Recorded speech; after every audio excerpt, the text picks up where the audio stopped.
This is QTV News broadcasting from the Gambia, and I am Marietu Sidibe. Our top stories.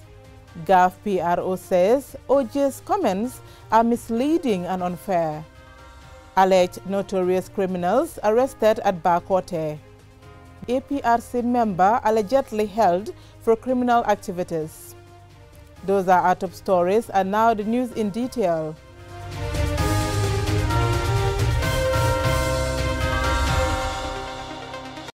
The Public Relations Officer of the Gambia Armed Forces, Major Lamin K. Sanyang, has described as misleading and unfair the comments made by Omar Jallo, alias OJ, while testifying at the TRRC, where Jallo told the TRRC that Africa has two enemies, her people in uniform and intellectuals, adding he never supported the formation of the army in the Gambia, claiming that it consists of people who have failed socially in the system, and accused them of being envious of those who made it in society.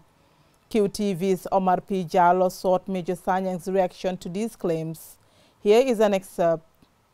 You know, they don't deserve this kind of characterizations, especially from people of OJ's stature in this country.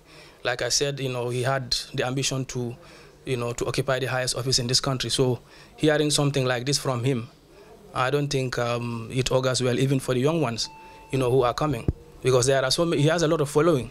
So leaving him to make this kind of assertions without a rebuttal, I think will make what he has said to be fact, and it is not fact.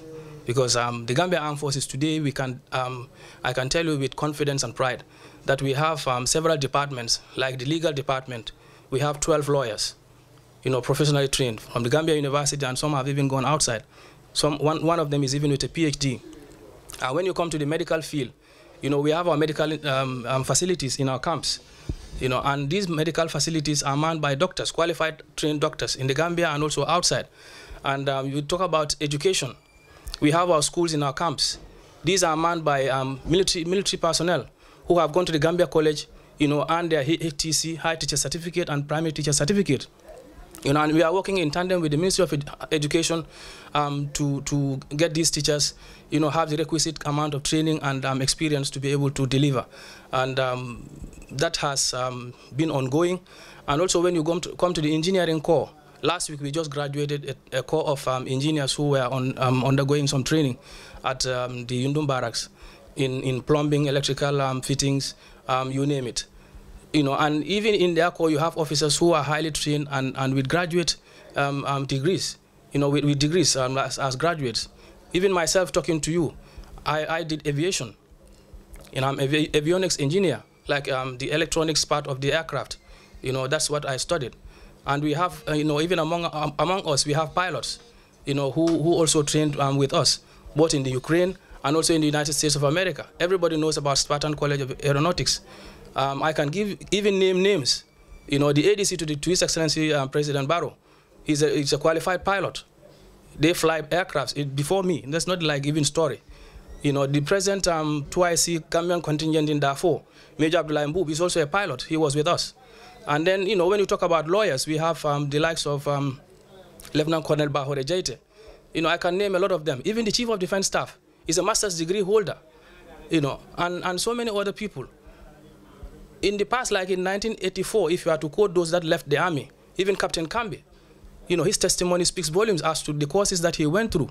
All the other officers that were before the commission, they talked about the courses they went through. So this assertion that the armed forces is made up of people who are uneducated, who are like failures in society or are envious, it's a non-starter. I don't envy OJ. Like I said, I want to see his CV. I want to see that. So then we will set the ball rolling. But making such kind of baseless kind of arguments, probably like you said, the surrounding, the environment also might have influenced his assertion. But I think there is something more to that than what we are talking about, like the environment. It's probably something that he believes in him. But we don't want to be like going after each other's characters. But the Gambia Armed Forces, this is what we can say, and this is fact. It's not opinion, probably what he said is just opinion.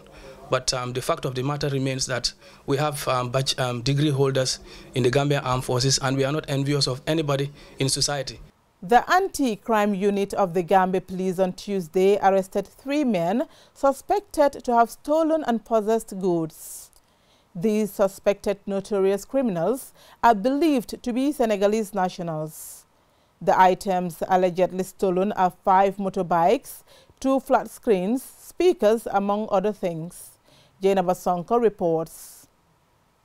3 men suspected of stealing and possessing stolen property were arrested on Tuesday in Bakote. The suspects are believed to be Senegalese nationals who were allegedly involved in receiving stolen property. The suspects are said to be notorious criminals as they continue stealing and selling the alleged stolen property at the black market in Serekunda. Police PRO commended the public for sharing information and urges the public to keep giving information relating to crime in order to make their work easier and for public safety. We are here at the Bakote police station today where police officers have uncovered a criminal ring of people who were involved in the stealing of these motorbikes that are just standing behind me here. About 5 motorbikes, 1, 2, 3, 4, 5. All these motorbikes have been stolen by these individuals. Actually, just a week ago, we have reported a case regarding some individuals that are involved in criminal activities at the anti-crime unit, and we have echoed that we need the public to be sharing information with the police, and thank God this has paid dividends because we have seen that individuals have come forward to give information to the police, and this is what we really want to encourage, people sharing information with the police. And one of these sharing of information is what led to the uncovering of an individual who, among other things, have been involved in stealing of motorcycles. Not only motorcycles, but if you look at these flat screen televisions, the music sets, all these are involved in all items that are recovered from this individual. But this individual was just the individual that we have shown here. There are 3 persons. They have Sheikh Njai, who is commonly known as Yebel, and also we have another person in the name of we have Ibrahim Suso and also Mbai Toure. We also have Ibrahim Suso and Mbai Toure. Actually, what happened is that Yebel or Mam Sheikh Njai, who is commonly known as Yebel, and the other party, that is Mbai Toure, these are people who are very well-known receivers of stolen property. When we say receivers of stolen property, these are the people who buy stolen property from individuals at the black market and around Serekunda market. But what is most interesting about these individuals is that they have their whole bunker within their home. That's where anything that they got and actually they usually know that these properties are stolen properties, and they will keep them in that bunker, and from time to time they will pick one of them or 2, carry it in a vehicle and all the way to Senegal. That's where they sell these items at very good prices as far as they are concerned, because they know these items are stolen in the Gambia. So trying to sell it out in the Gambia will be detrimental. So therefore, they will hide it for a period of time in that particular bunker, and then after a while, then they will carry it all the way to Senegal to sell them out and then return back again. So our message to the general public is that we've always said people should desist from buying stolen properties, and you see, this is why we definitely want the public to be aware of the fact that individuals that are caught buying stolen property equally will be charged just like individuals who are involved in the stealing of these properties. He warns the public to desist from buying alleged stolen property because anyone found wanting would be prosecuted. The Drug Law Enforcement Agency of the Gambia has been boosted by the Inspector General of Police, who finally came to their aid by providing them with armed security men to execute their duties. For long, the unit has been crying for being unarmed, citing the fact that most of the drug traffickers are fully armed with dangerous weapons while they are left empty-handed, thus making their work risky. APRC has the rest of that story. The Office of the Inspector General of Police has come to the rescue of the Drug Law Enforcement Agency, who for long have been crying to the authorities for being unarmed, thus making their job difficult and risky. Speaking in an exclusive interview with QTV on the sideline of arrest made recently, the Drug Law Enforcement Agency Commissioner for West Coast Region Maulud Fall confirmed the attachment of armed PIU officials in apprehending and arresting of drug peddlers. The Inspector General of Police have provided us, though we are not armed, but they have provided us with armed, PIU officers who are attached to us, so that at least whenever we have this hot information that we need to act immediately, it's just a matter of going together. So in as much as we know that these drug dealers, they arm themselves with any arm that they can lay hand on, and then go with it during the period of committing this offense. So if they are armed and we are not armed, sometimes it's always a problem for us, because we lay an ambush. Imagine when we are on ambush, you are laying an ambush of people who are coming, drug traffickers coming. And you know that definitely you are not armed, and them, they can arm themselves, but yet still, you don't care. We will not care, because this is what we owe the Gambian people, and whosoever is staying in the Gambia, we owe to secure them. So in as much as this threat is going, we don't mind. We will try our level best. Arm without arm, we will try to do our level best, until such a time the authorities might deem it necessary and arm us. Drug dealing is a global outcry, with countries spending millions in the fight against drug trafficking and usage. Commissioner of Operations Yusufa Jatta said drug dealing is one of the fastest businesses around the globe. Thus, it will be difficult to eradicate it at once, but as officers attached to the unit responsible to fight against drug and trafficking, they would do their utmost best in protecting the nation and its future leaders. We are fighting for the future of this state. Look at your backyards. Look at your very homes. Look at your community. Look at the Gambia as a whole, and look at the world as a globe. The youths are going crazy every minute. You drive in the street, you will see it's all on drugs. Because they are all on drugs. So that's why, because our concern is the health of this and to save the nation. That's why. And this drug, where drug flourishes, it's not only drugs. You have weapon smuggling. You have money laundering. You have human trafficking. They go along hand in glove. It will not stop. It's a trend, and it's growing, and it's large. It's an industry. It's an international business. For her part, the Deputy Public Relations Officer of the Drug Law Enforcement Agency, Yasin Dimbalan, said fighting against drug traffickers, particularly around the border between the Gambia and Casamas, would be difficult due to insufficient resources. She further stated, as people tasked with the responsibility of fighting against drugs with the help of the Office of the Public Affairs and Drugs Demand Reduction is concerned, they are engaged on outreach programs geared towards sensitizing the public on drug demand reduction and suppression. She concluded by expressing optimism that their engagements with the public, particularly the youth, would help to address drug trafficking in the country. Babukar C, QTV News. The opposition National Reconciliation Party, NRP, on Tuesday held a press briefing to keep the public abreast of their activities. The briefing was also used as a platform to respond to allegations against Hamad Ba, the standard bearer of the party. Omar P. Jallo was in attendance, and he now reports. Hamad N.K. Ba has dismissed allegations made by Rambo Jatta of the APRC at a recent rally held in Birkama that he showed the position of vice presidency from Jammeh during the political impasse. One man called Mr. Rambo Usman Jatta said, I asked for a job. How can I ask for a job for a government which is dead? That's killed, buried. Let me give you the story. On Independence Day, on the 24th of December, 2016, I received a call from somebody who said, he's a pastor. We want to meet you. I said, what? He said, we want to meet you. I said, for what? He said, it's urgent matter. I said, let's meet in our bureau on the 26th, Boxing Day. They came here and said, look, we are interested, if you are interested to be vice president, we want to offer you a job. I say, who are you? They explained themselves. Say, we've already met the president. I say, I'm not interested. I don't want to be. You know what I want?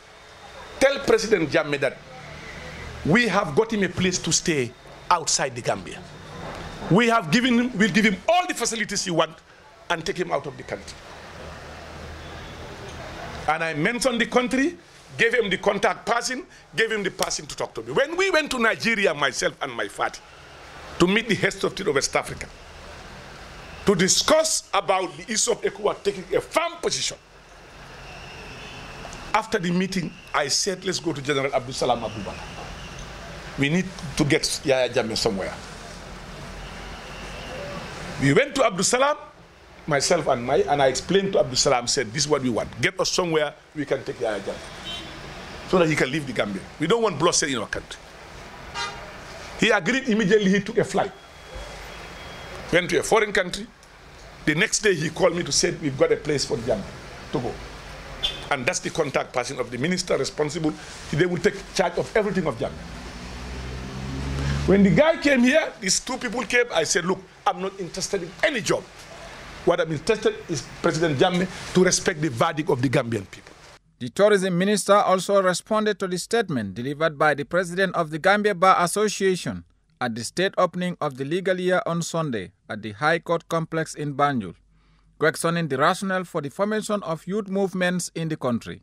Bar described the statement as disappointing and disturbing to many Gambians. For the president of the bar to raise concern about the fundamental rights of people who organize themselves in the form of a youth movement, it's a matter that concerns every good citizen of this country.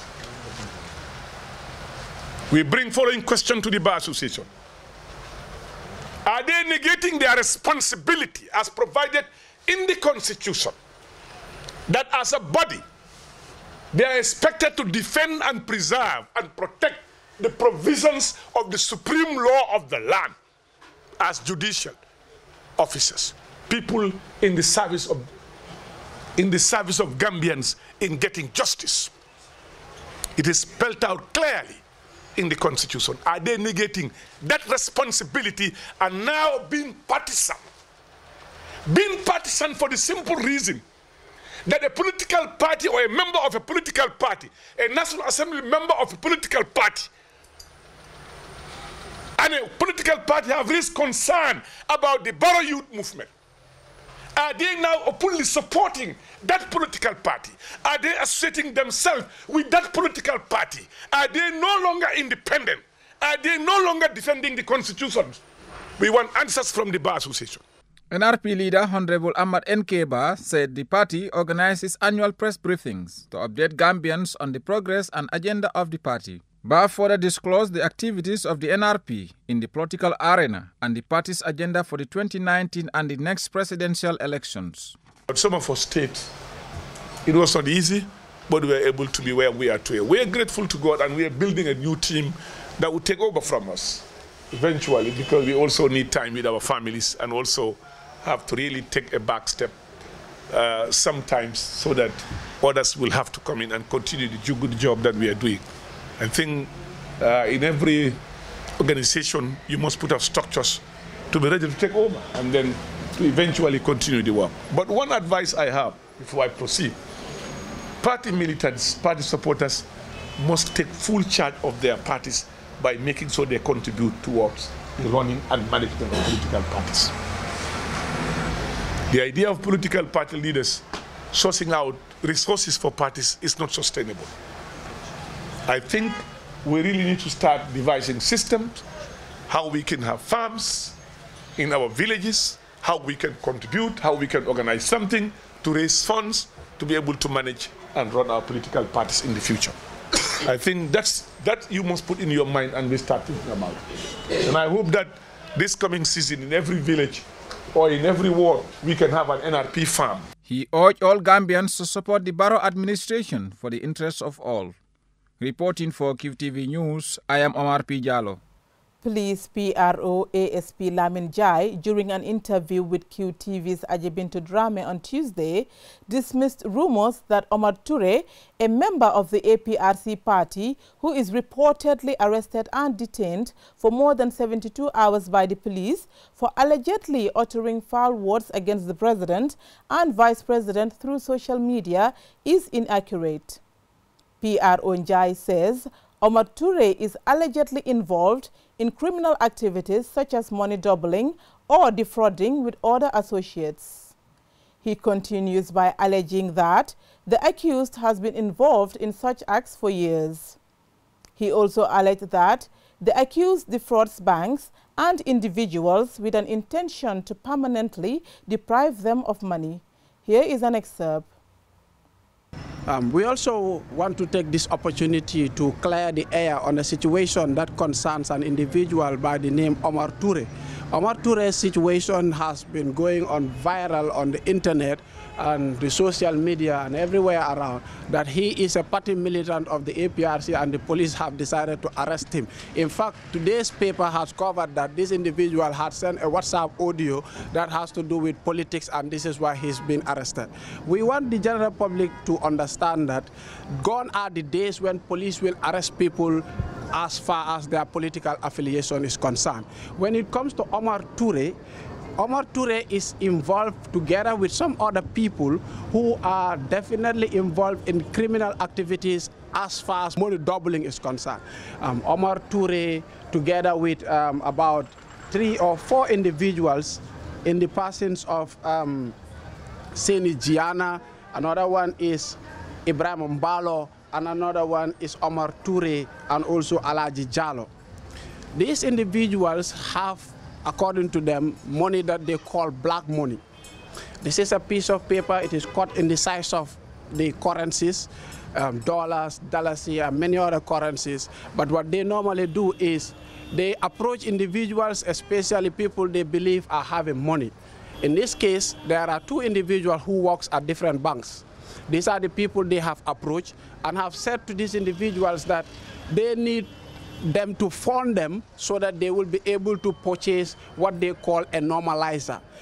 This normalizer, according to them, is a liquid that is used to be poured on the black money, and once the liquid is poured on the black money turned into real money.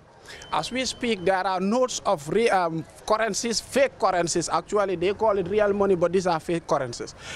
There are samples of these fake currencies with the police as they go on in the investigation, and also samples of the black money equally is in the hands of the police. Now, where Omar Toure's role came in is, after they have defrauded these bankers several amounts of money, more than $6 to $7 million they have extorted from these bankers, they then use a second plan, which is plan B as far as their operations are concerned, because once they are able to extort as much as possible from you and they realize that you're getting to know the way they operate, then they move to another plan. And the next plan they have is to have somebody pose as a marabout. And Omar Toure was the individual who was briefed. He was being told everything about their activities with the bankers, and he is supposed to now pose as a marabout to the bankers, telling them, okay, definitely I know you are in a problem, and a lot of people, these individuals you are dealing with are criminals, and they have obtained a lot of money from you, but I can help you as a marabout. What I will do is I will get you through some rituals, I will get you through some ritual baths and some other stuffs, definitely, which if you do, you will definitely get out of this problem with these criminals, and also you'll be able to recover the amount of money that you have lost to them. And they believe him. And then Omar decided, okay, yes, he also posed as he was told. And then he also started, okay, I definitely could help you, but first you have to bring me some amount of money. He collected amount of money, like $1,000 he first. Okay, I will use that to buy the necessary ingredients to prepare the rituals. Then next, he again extorted another $5,000 and another. So on and on, he too started extorting money from this individual. So at the end of the day, it's like the whole ring is like they use one plan, extort money from you, move to the next plan, and move to the next plan, and before you know, they've collected a lot of money from this individual. And as we speak, him and all these individuals are in police custody, helping the police in their investigation. The matter has nothing to do with politics, and as far as crime is concerned, no matter whoever you are or whatever affiliation you have, if you are involved in crime, the police will do their job. And this is what we are doing right now. Before we end this bulletin of the news, a recap of our main stories. The Public Relations Officer of the Gambia Armed Forces, Major Lamin K. Sanyang, has described as misleading and unfair the comments made by Omar Jallo, alias OJ, while testifying at the TRRC, where Jallo told the TRRC that Africa has two enemies, her people in uniform and intellectuals, adding he never supported the formation of an army in the Gambia, claiming that it consists of people who have failed socially in the system, and accused them of being envious of those who made it in society. QTV's Omar P. Jallo sought Major Sanyang's reaction to these claims. The anti-crime unit of the Gambia Police on Tuesday arrested 3 men suspected to have stolen and possessed goods. These suspected notorious criminals are believed to be Senegalese nationals. The items allegedly stolen are 5 motorbikes, 2 flat screens, speakers, among other things. The Drug Law Enforcement Agency of the Gambia has been boosted by the Inspector General of Police, who finally came to their aid by providing them with armed security men to execute their duties. For long, the unit has been crying for being unarmed, citing the fact that most of the drug traffickers are fully armed with dangerous weapons while they are left empty-handed, thus making their work risky. That's it for this edition of the news. Thank you for watching.